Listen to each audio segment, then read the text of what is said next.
First of all, thank you for agreeing to meet with us from the Asian Standard. I think your film speaks directly to our audience. So, thank you for inviting us. Why do you think it's so important to tell the story of Superboys to the big screen? You mean theatrically, or just why is it to make it at all? Really, why is it such an important story to tell, do you think? Because there are multiple reasons. One is because Nasir Sheikh is an extremely inspiring human being. We know what it takes to make a film, and he did it with nothing. You know, he had a dream, and he didn't wait for anybody to give him a hand. He just went out and did it, and continued to do it, and that has had such a big domino effect that we are sitting here today talking about him.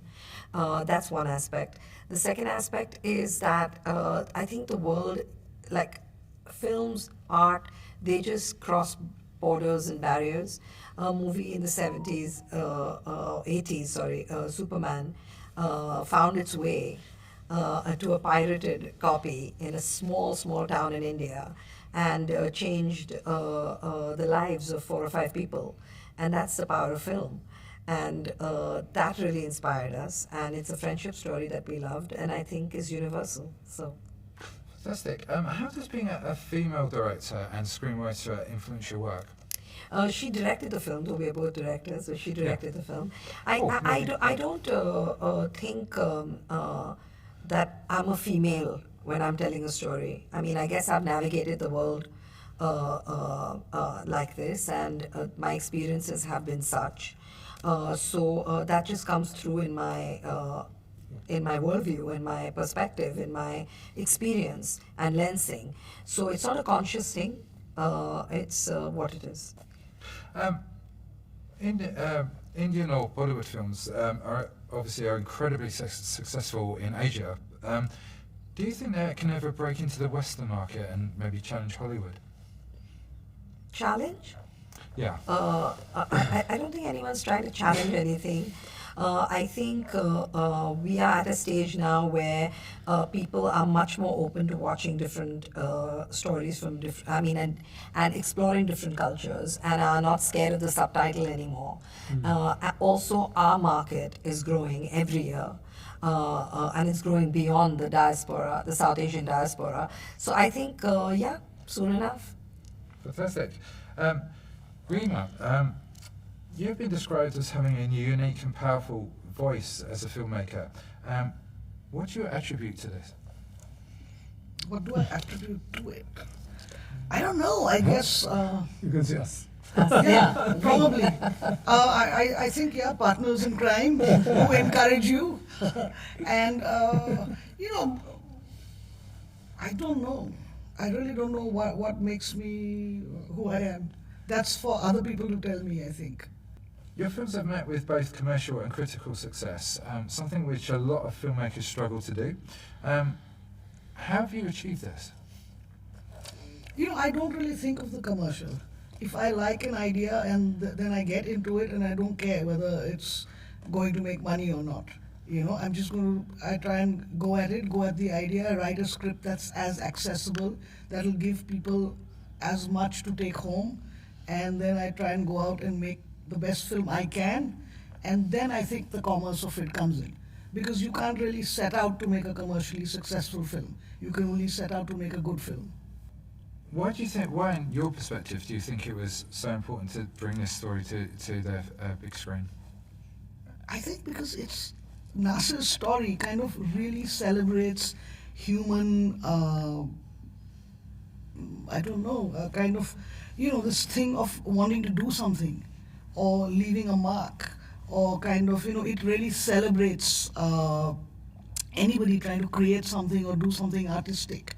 And I think therefore it speaks to a larger audience of kind of trying to achieve something, and obviously this is the classic underdog story.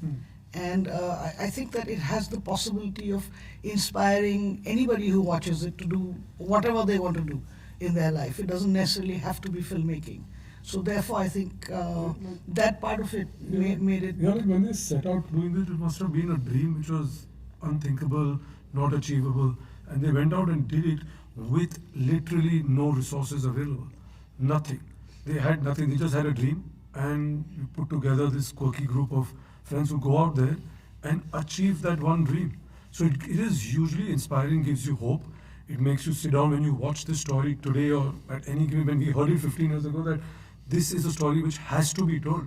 And even today it will be relevant, because when I'm sitting there and watching it with yesterday with the audience, we saw the reaction, that it gives you some hope in life. Like, you don't need to, just think that, oh, will it happen, not happen? I should just give it my best shot, and it can happen because it happened for him. So it leaves you with that hope, and it's inspiring. So I think it's a great story to be shared with a universal and a slightly more wider audience. Do you hope that this story will inspire other filmmakers?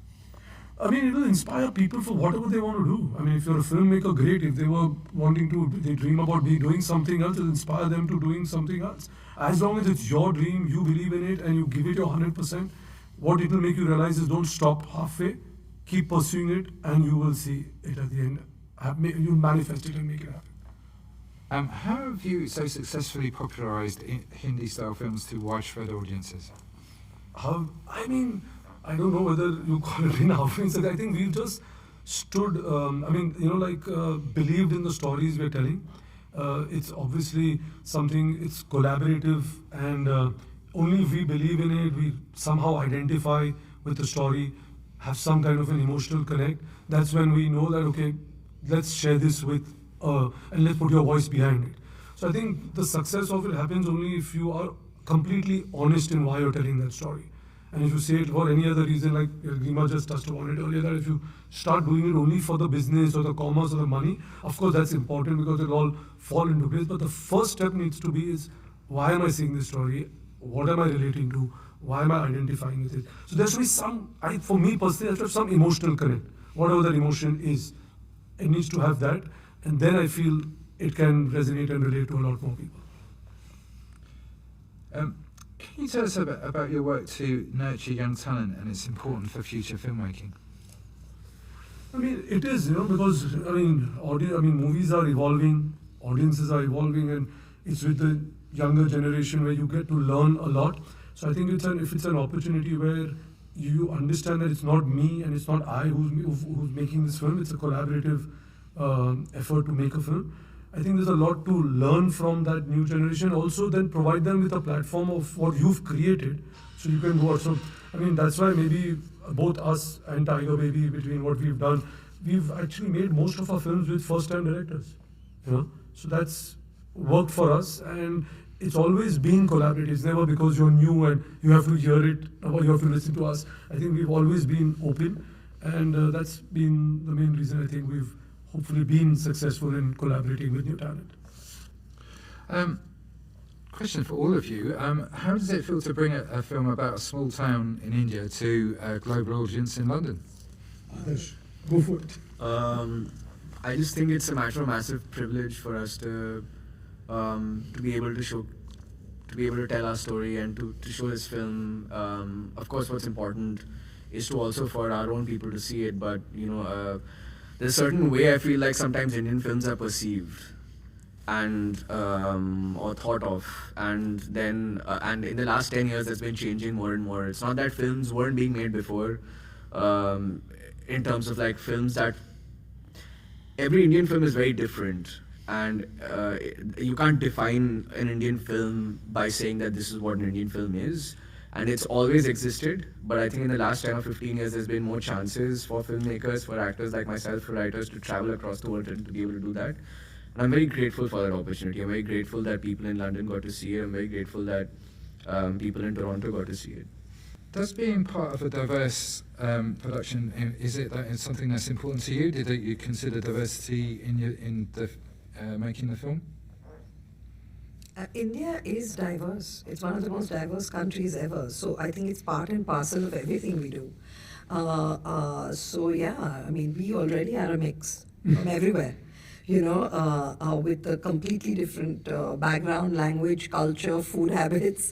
It's part of everything we do. We'll finish up there, but great to talk to all of you, and I look forward to seeing the film on the big screen.